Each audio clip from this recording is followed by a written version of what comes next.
tayo sa panalangin. Amang Diyos na banal, patuloy niyo po kami patnubayan sa aming pagbabasa ng mga salita. Ikaw po magpagkanawa sa amin. Hallelujah sa Panginoon. Amen. Unang Kronika, chapter 16. Naghandog ng mga handog na susunugin at kanyang ipinasok ang kaban ng Diyos at inilagay sa gitna ng tolda at itinayo ni David para roon. At siya'y nagsipaghandog ng mga handog na susunugin at mga handog tungkol sa kapayapaan sa hari sa harap ng Diyos. At nang si David ay makatapos na maghandog ng handog na susunugin at mga handog tungkol sa kapayapaan, ay kanyang binasbasan ang bayan sa pangalan ng Panginoon. At siya'y nagbigay sa bawat isa sa Israel, sa lalaki at gayon din sa babae, sa bawat isa ng isang tinapay at ng isang bahaging laman at isang binilo na pasas. At siya'y naghalal ng ilan sa mga Levita upang magsipag ngasiwa sa harap ng kaban ng Panginoon at upang magsipag diwang at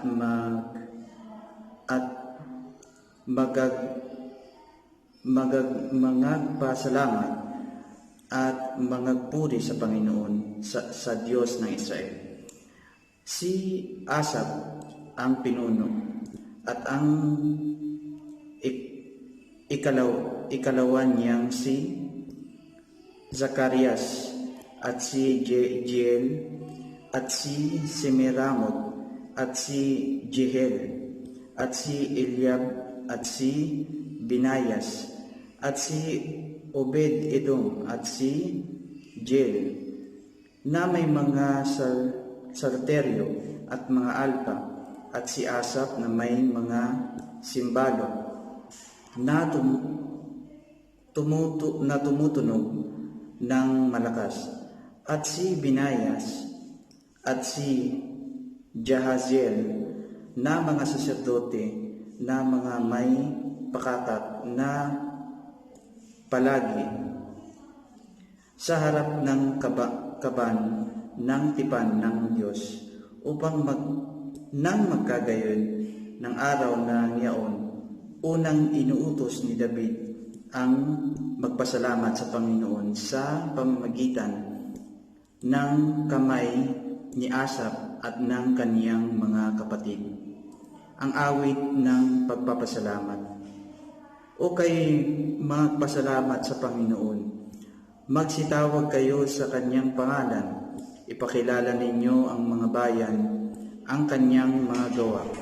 Magsiawit kayo sa kanya, magsiawit kayo ng mga pagpuri sa kanya. Salitain ninyo ang lahat niyang mga kamay. Salitain niyo ang lahat niyang mga kamangha-manghang gawa. Kalulahati kayo sa kanyang bayan, sa kanyang mga pagkalulahati kayo sa kanyang banal na pangalan.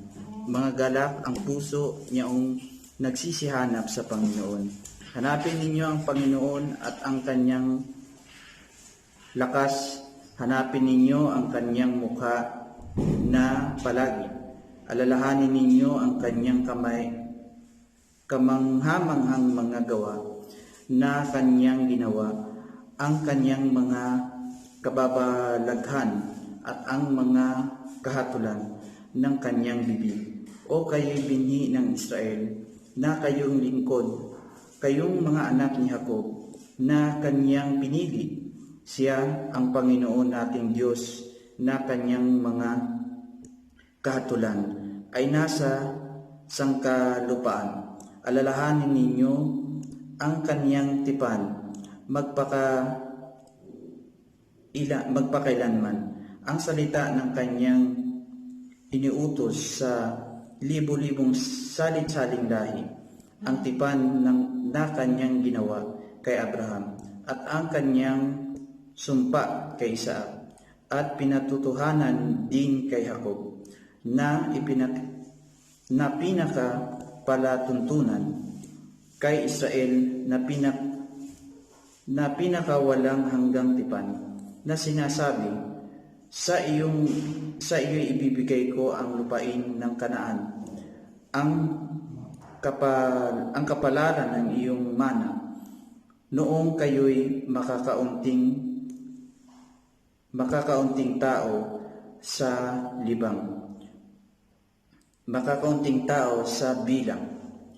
Oo, totoong kaunti, at nagkikipamayan doon, at siya'y nagsiyaon sa bayan, at sila'y nagsiyaon sa bansa at mula sa isang kaharian hanggang sa ibang bayan. Hindi niya tiniis na gawan sila ninuman ng kasamaan, o kanyang sinaway ang mga hari dahil sa kanila, at sinasabi, huwag ninyong galawin ang aking mga pinahiran ng langis, at huwag ninyong saktan ang aking mga propeta.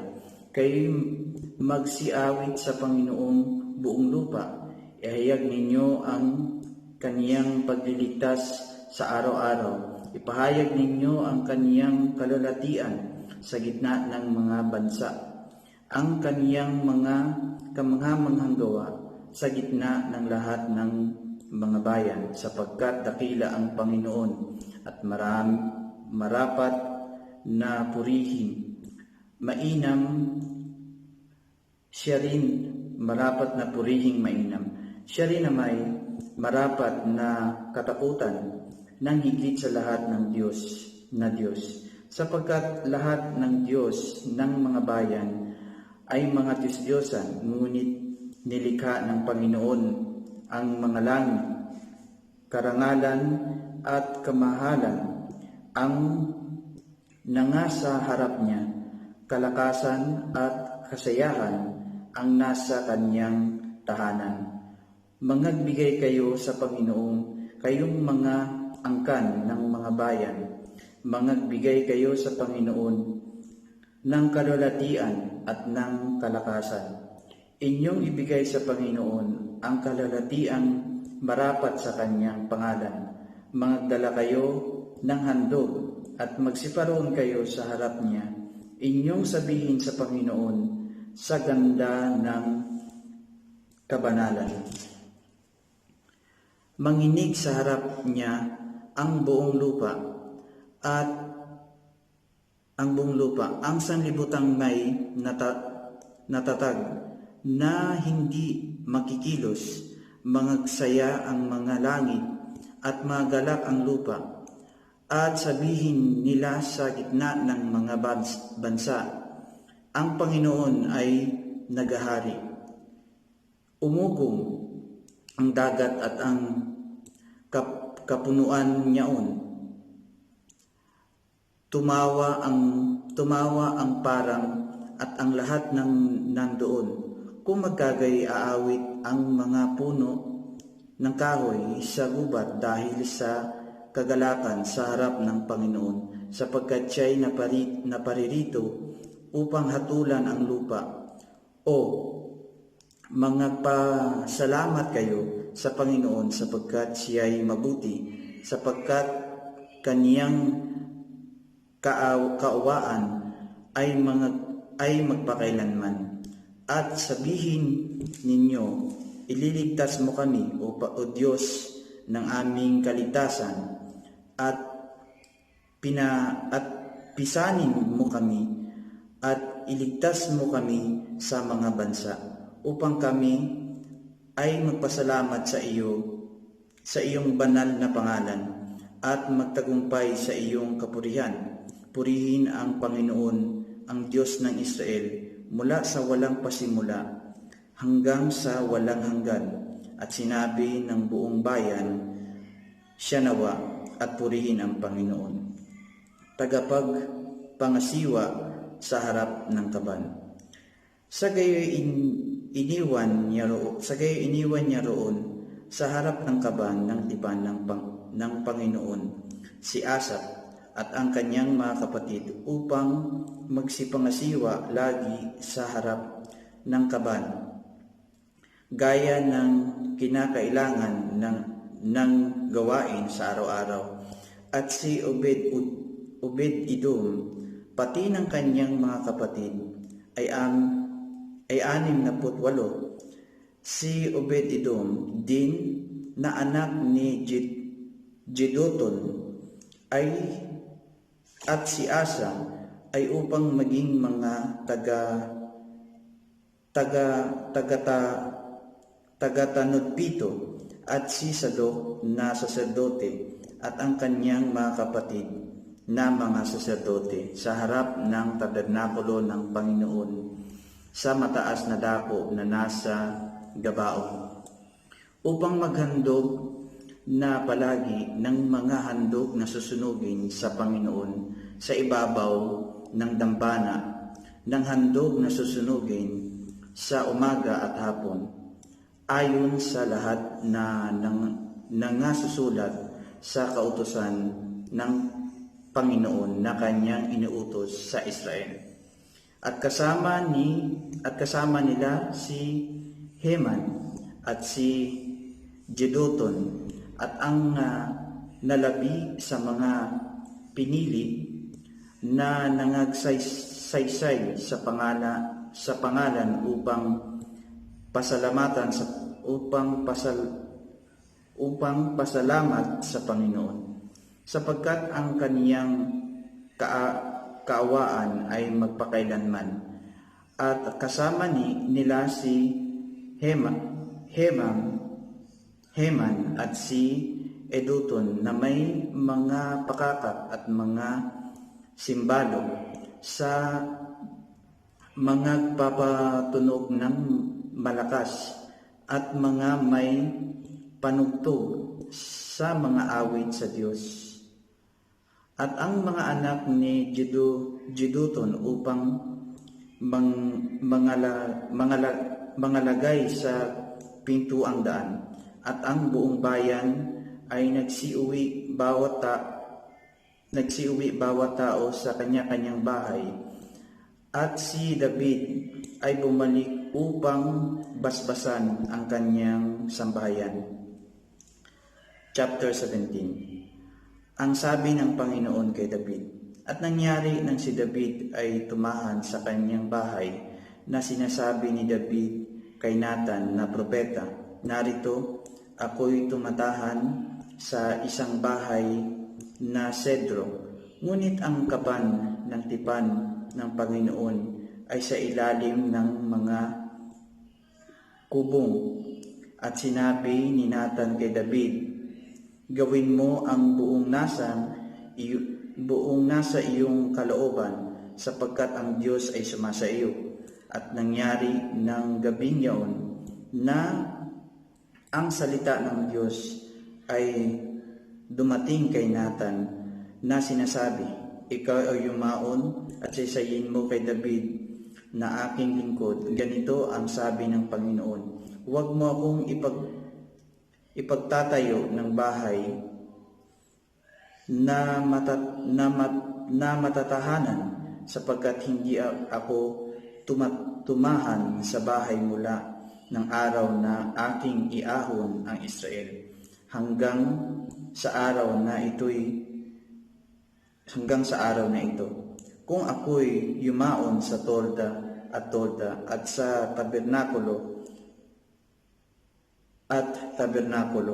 sa lahat ng mga dako na aking nilakaran na kasama ng buong Israel, ako ba'y nagsalita ng isang salita sa sino man sa mga hukom ng Israel na siyang aking inutusang maging pastor sa aking bayan, na nagsasabi, bakit hindi ninyo ako ipinagtayo ng bahay na sedro?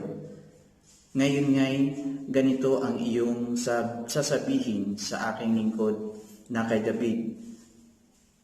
Ganito ang sabi ng Panginoon ng hukbo, kita'y kinuha sa pasabsaban,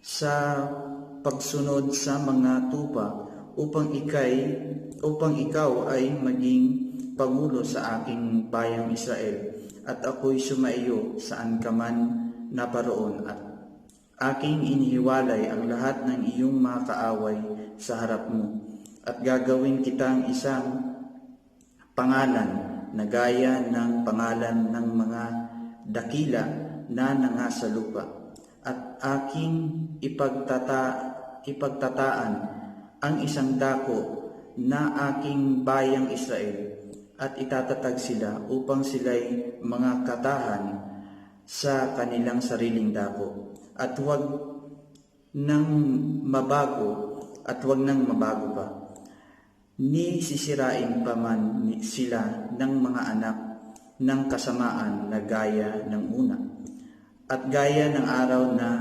maghalal ako ng mga hukom upang malagay sa aking bayang Israel, at aking pasusukuin ang lahat mong mga kaaway.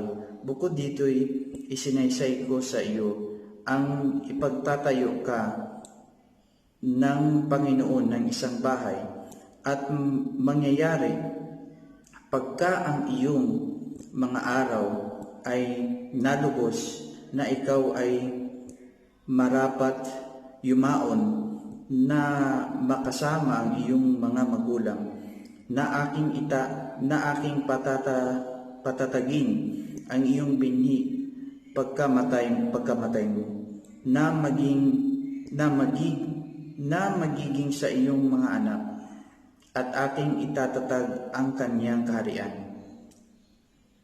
Kaniyang ipagtatayo ako ng isang bahay, at aking itatatag ang kaniyang luklukan magpakailanman. Ako'y magiging kanyang ama, at siya'y magiging aking anak, at hindi ko na aalisin ang kanyang kaawaan, at hindi ko na aalisin ang aking kaawaan sa kanya, gaya ng aking pagkakuha roon sa nauna sa iyo, kundi siya'y aking ilalagay sa aking bahay at sa aking kaharian magpakailanman, at ang kanyang luklukan ay matatatag magpakailanman, ayon sa lahat na salitang ito, at ayon sa buong pangitain nito, ay gayong sinalita ni Nathan kay David. Ang pangalan ni David nasagot sa ang panalangin ni David nasagot sa Panginoon. Nang magkagaya yumaon ang Haring David at naupo sa harap ng Panginoon, at kanyang sinabi, "Sino ako, O Panginoong Diyos, at ano ang aking bahay na ako'y dinala mo sa ganyang kalayo? At ito'y munting bagay sa harap ng iyong mga mata, O Diyos, ngunit iyong sinalita tungkol sa sambahayan ng iyong lingkod ang hanggang sa malaon panahon darating. At ako'y iyong nilingap na ayon sa kalagayan ng isang tao na may mataas na kalagayan, O Panginoong Diyos. Ano pa ang masasabi ni David sa iyo tungkol sa karangalang ginawa sa iyong lingkod, sapagkat iyong kilala ang iyong lingkod, O Panginoon, dahil sa iyong lingkod at ayon sa iyong sariling puso ay iyong ginawa ang buong kadakilaan ito upang ipakilala ang lahat ng dakilang bagay na ito. O Panginoon, walang gaya mo, ni mayroon mang sino mang Diyos liban sa iyo, ayon sa lahat naming narinig ng aming mga pakinig.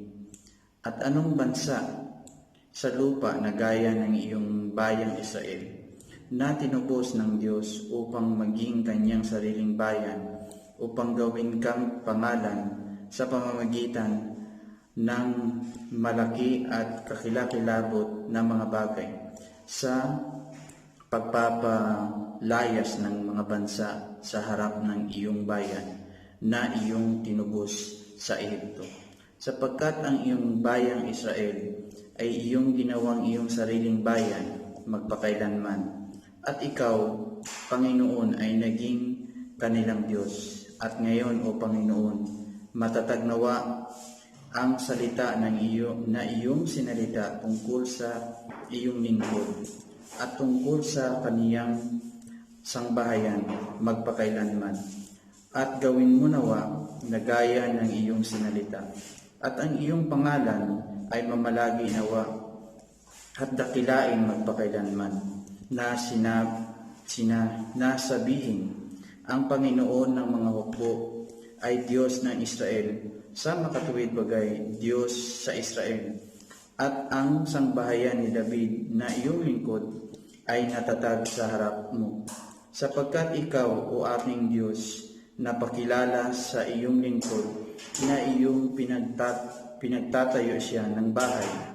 Kaya't pinangahasan ng iyong lingkod sa kanyang puso na dumalangin sa harap mo. At ngayon, O Panginoon, ikaw ang Diyos at iyong ipinangako ang dakilang bagay na ito sa iyong lingkod. At ngayon, kinalugdan mong pagpalain ang sangbahayan ng iyong lingkod upang mamalagi magpakailanman sa harap mo, sapagkat iyong pinagpala, O Panginoon, at yaoy magiging mapalad magpakailanman. Chapter 18. Kanyang sinakop ang Palesteo at Moab at ang Edom. At pagkatapos niyaoy nangyari na sinaktan ni David ang mga Filisteo at sinakop sila at sinakop ang Gat at ang mga nayong niyaong sa kamay ng mga Filisteo. At sinaktan niya ang Moab at ang mga Moabita ay naging alipin ni David at nagsipagdala ng mga kaloob. At sinaktan ni David sa Hamat si Adarezer na hari sa Soba, samantalang kanyang itinatag ang kanyang kapangyarihan sa tabi ng ilog Euphrates.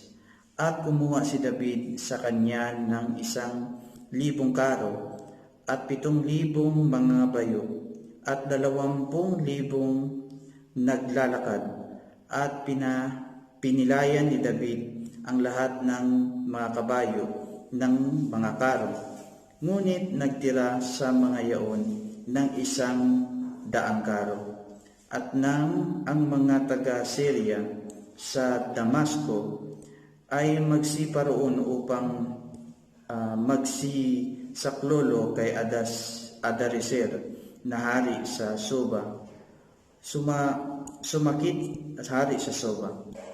si David sa mga taga-Syria ng 22,000 lalaki. Nang magkagayon, naglagay si David ng mga pulutong sa Syria ng Damasco, at ang mga taga-Syria ay naging mga alipin ni David at nagsipagdala ng mga kaloob. At binigyan ng Panginoon ng pagtatagumpay si David saan man siya naparoon. At kinuha ni David ang mga kalasag na ginto at nangasa lingkod ng Adarezer at ipinagdadala sa Jerusalem at mula sa Timbat at mula sa Tibat at mula sa Chun na mga bayan ni Adarezer ay kumuha si David ng totoong maraming tanso na siyang ginawa ni Solomon na dagat-dagatan na tanso at mga haligi at mga kasangkapang tanso. At nang mabalitaan ni Tou na hari sa Hamat na sinaktan ni David ang buong hukbo ni Adarezer na hari sa Soba, kanyang sinugo si Adoram na kanyang anak sa Haring David upang bumati sa kanya at purihin siya sapagkat siya'y lumaban kay Adarezer at sinaktan niya siya sapagkat si Adarezer ay may mga pakikipagdigma kay Toho at siya'y nagdala ng lahat ng sari-saring kasangkapang ginto at pilak at tanso. Ang mga ito naman ay itinalaga ng Haring David sa Panginoon, pati ng pilak at ginto na kanyang kinuha sa lahat na bansa na mula sa Edom at mula sa Moab at mula sa mga anak ni Ammon at mula sa mga Filisteo at mula sa Amalek.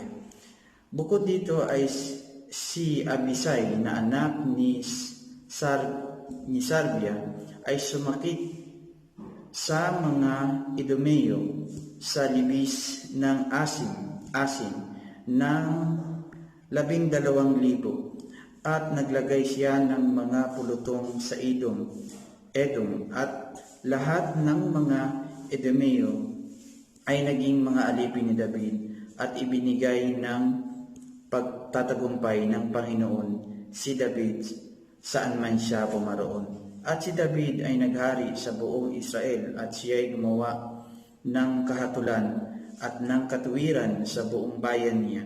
At si Joab na anak ni Sarbia ay nasa pamamahala na sa hukbo. At si Hosapat na anak ni Ahilud ay kasangguni.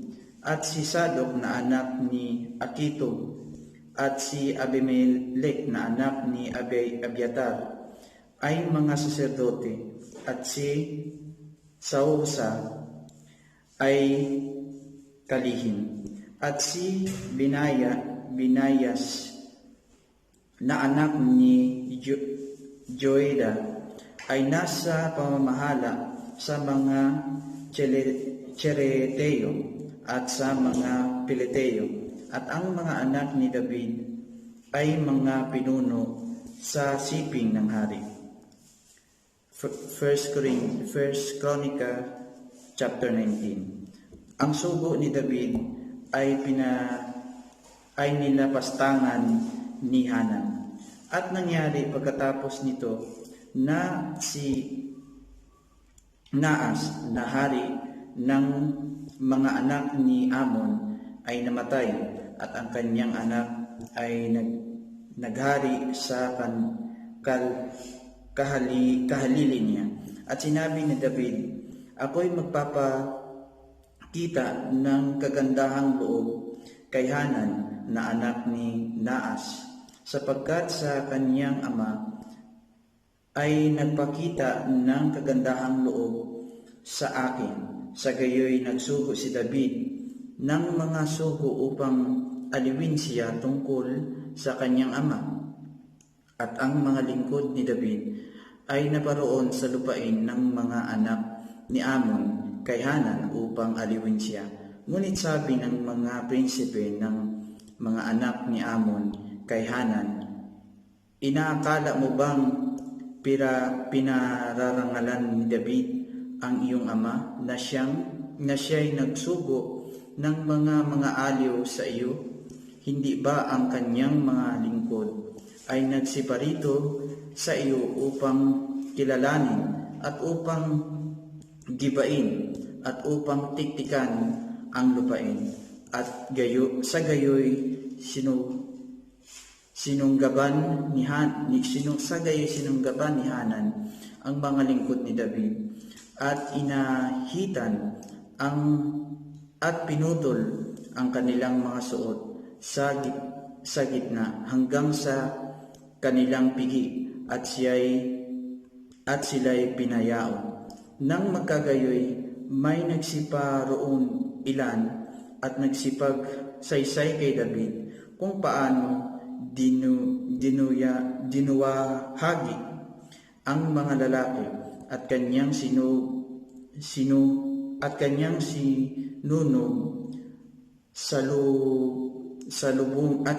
sinugong salubungin sila. sapagkat ang mga lalaki ay nangagpahiyang mainam.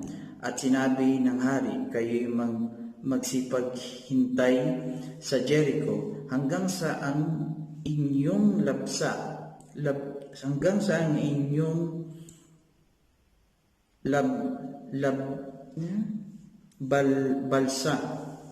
balbas, haleluya, hanggang sa ang inyong balbas ay tumubo, at kung magkagayoy magsipagbalik kayo.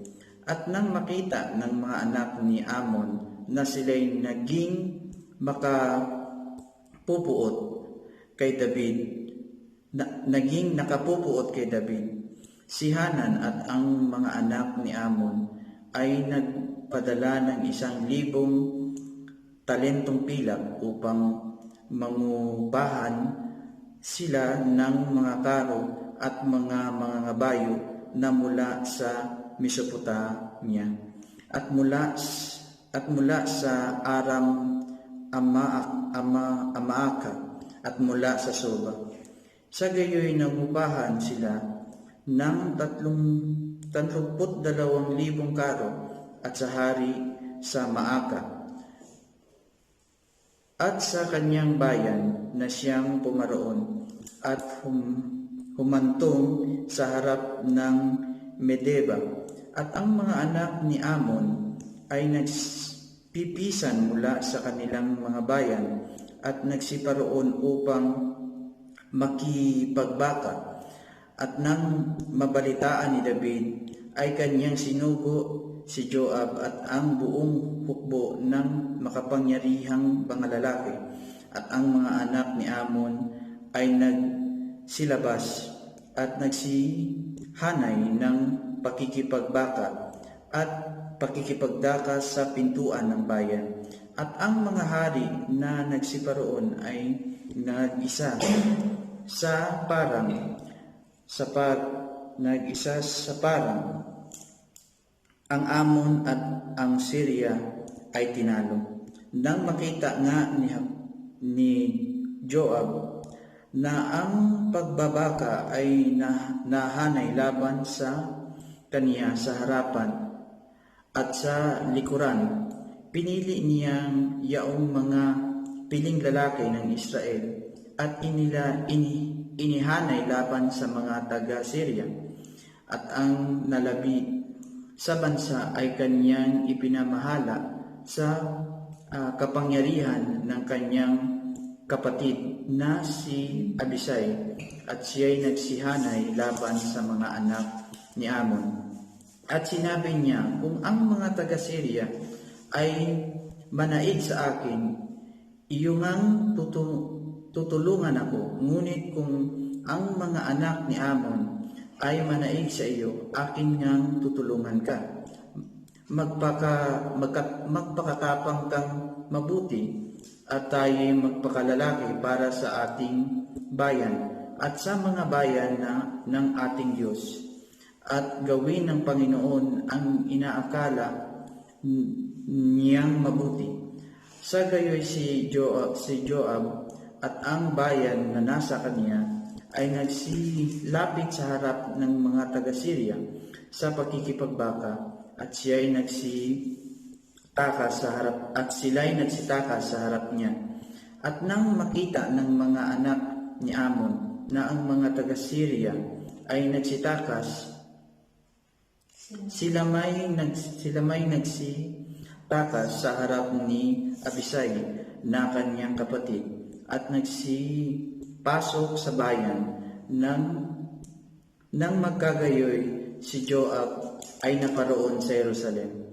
At nang makita ng mga taga-Syria na sila'y nalagay sa kasamaan sa harap ng Israel, sila'y nagsipagsugo ng mga sugo at dinala ang mga taga-Syria na nandoon sa dako roon ng ilog na kasama ni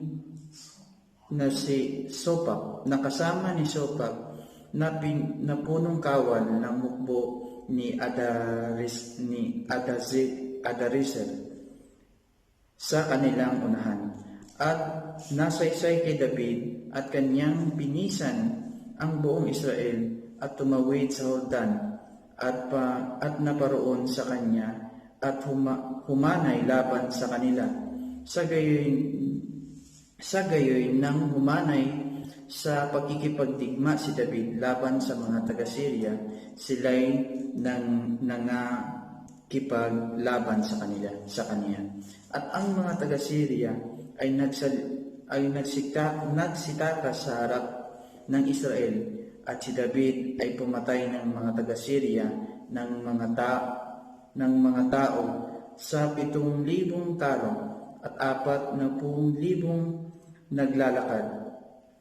At pinatay si Sopak na pinunong kawal ng hukbo. At nang makita ng mga lingkod ni Adarezer na sila'y nangalagay sa kasamaan sa harap ng Israel, sila'y nakipagpayapaan kay David at nangaglingkod sa kanya, ni hindi na tumulong pa ang mga taga-Syria sa mga anak ni Ammon. 1 Chronicles chapter 20. Kinubkob ang Raba at nangyari sa panahon ng pagpihit ng taon, sa panahon ang mga hari ay nagsisilabas sa pagkikipagbaka, na pinatnubayan ni Jacob ang hukbo, pinatnubayan ni Joab ang hukbo, at sinira ang lupain ng mga anak ni Ammon, at kinubkob ang Raba.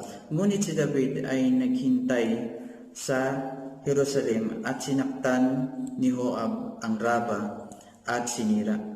At kinuha ni David ang putong ng kanyang hari sa ibabaw ng kanyang ulo, at nasumpungan may timbang ang isang talentong ginto, at may mga mahalagang bato roon, at naputong sa ulo ni David, na kanyang inilabas ang samsam sa bayan na totoong marami, at kanyang inilabas ang bayan na nandoon, at pinutol sila ng mga lagari at ang mga suyod na bakal at ang mga palayo.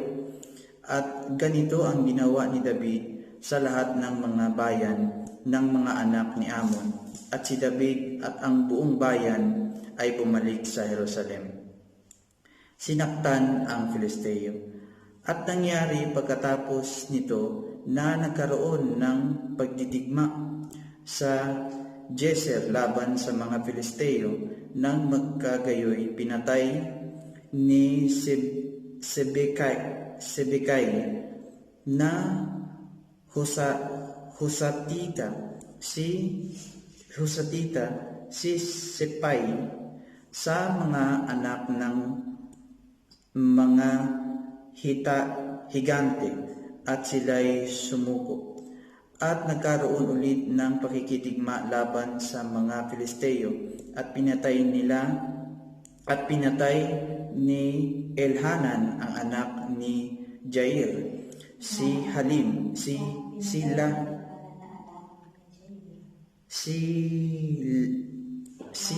Silami na kapatid ni Gulayat na Geteo. Ang puluhan ng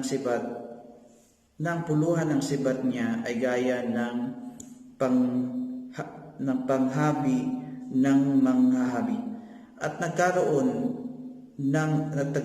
uli ng pagdidigma sa Gad, at doon may isang lalaking may malaking bulas na ang mga daliri ng kanyang mga paa ay 24, 6 sa bawat kamay at 6 sa bawat paa, at siya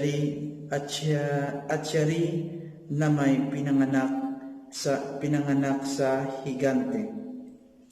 At nang kanyang hamunin ang Israel, pinatay siya ni Jonathan na anak ni Sima na kapatid ni David. Ang mga ito ang pinanganak sa higante